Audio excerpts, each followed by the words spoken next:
Hi everyone. Holding a lulav and esrog on Sukkot in shul is always a challenge. During the bracha we hold it in two different hands, as is the halacha, because we don't need the siddur.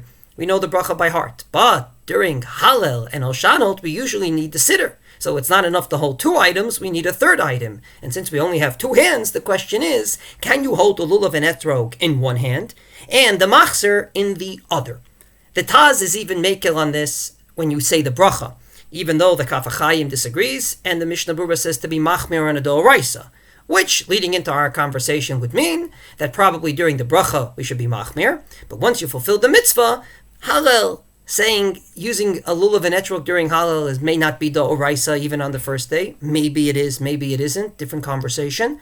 Hoshanot for sure not. And therefore, perhaps you don't have to be in any which way machmir on this, and you can hold the machzer in your other hand and the lulav and etrog on one hand, being somech on the Taz. However, the Magen Avraham disagrees with the Taz, and he says in Siman Taf Reish Nun Aleph Seif Katan Vav that you should always hold the lulav and etrog in two different hands. For a righty at least, lulav in right hand, etrog in the left. So how do we say Hoshanot? How are you supposed to say Hallel?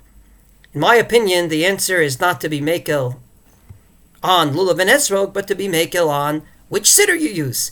I personally use a very small siddur, or a machzer, for Hallel and Hoshanot. I've done that for many years, and indeed, I can use both my hands, lulav in this hand, etrog in this hand, and a little siddur, which doesn't really have a problem for me to hold while holding the etrog properly next to the lulav. So I would suggest, at least on the first day, that people would indeed opt for either a printout that would be easier to hold than a big machzer, or a small siddur, but not use such a big machzer, which leads to the question if we're holding the lulav and etrog properly. Baruch Hashem, we have a mitzvah d'oraisa on the first day, afterwards a beautiful d'Rabbanan, and I don't think we need to be mekel on it if we don't need to. Namely, thank God there's small siddurs out there that we can use.